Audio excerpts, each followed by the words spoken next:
You have a password you think is clever. Maybe it's got a number at the end. Maybe you swapped an A for an at and felt like a hacker yourself. I'm here to tell you, congratulations. A tool called Hashcat just cracked it under 4 seconds. And before you say mine is different, no, it isn't. I'm going to prove it. So here's the deal. Every single password you've ever made probably falls into one of two buckets. Bucket 1, it is short. It is simple, and a brute force attack tears through it like tissue paper. Bucket 2, you got creative. You added symbols, you capitalized random letters, you made it look like a keyboard had a seizure. And here's the thing, that's exactly what hackers expect. It's called a dictionary attack, and it already has your so-called password memorized. What I'm going to do today is show you exactly how these attacks work, live on real tools in a completely legal sandbox. Then I'm going to break down a concept called entropy, which is the actual math behind why some passwords are strong and others are a joke.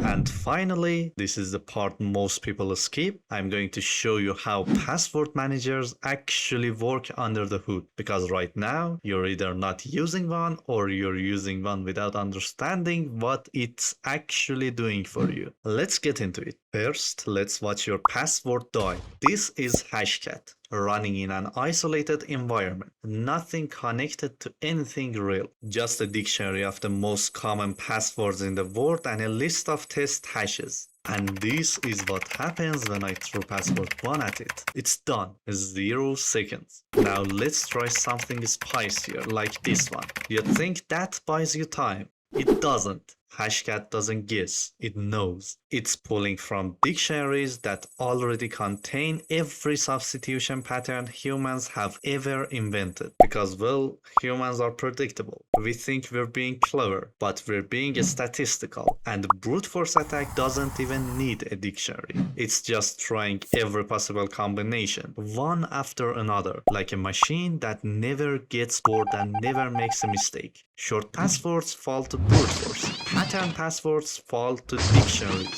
So what actually survives? This is where entropy comes in, and this is the piece that changes everything. Entropy in password terms is a measurement of how unpredictable your password is. It's measured in bits. The higher the bits, the harder it is to crack. Exponentially harder. And here's the wild part. The length of your password matters way more than its complexity. A 12-character lowercase string like correct horse has more entropy than this complex password. That feels wrong, but the math doesn't care about your feelings. Every character you add doesn't just increase the length, it multiplies the number of possible combinations an attacker has to work through. Complexity adds a little, the length adds a lot.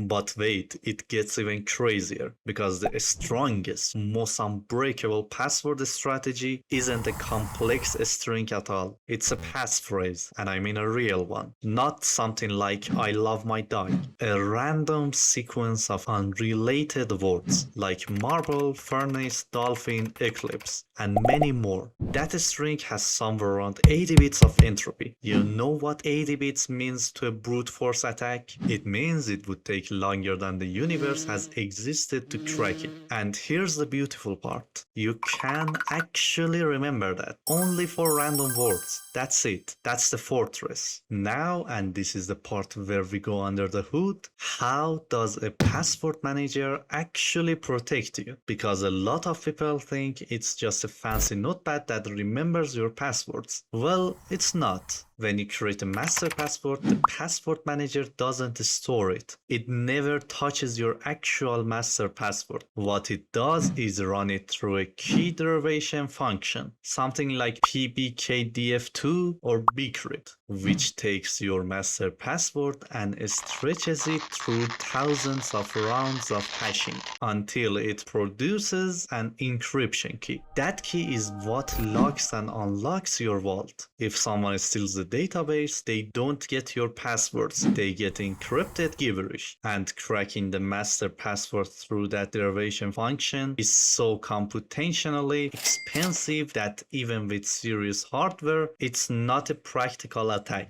Your master password is the only thing you need to remember. Everything else, every site, every account, every unique insane string of characters lives inside the vault, generated and managed for you. So here's where we land. Short passwords are dead. Substitution tricks are dead. If you're still using a single password across multiple sites, you are one breach away from losing everything. The fix is not complicated. Just pick a password manager, any reputable one. Set your master password to a passphrase of at least 4 random words, and done. Let the password manager generate everything else. That's it. That's the entire fortress. It took me longer to explain it than it takes you to set it up. If this changed how you think about your passwords, and honestly if it didn't, I don't know what will, hit that like button because the algorithm needs to know this one matters. Subscribe if you want more of this, because next time we're going deeper into how attackers actually steal your accounts without ever touching your password. And if you want the tools and links I used in this video, like the sandbox, the passphrase generators, and the password managers I actually trust, they are all in the description. See you in the next one. Go build your fortress.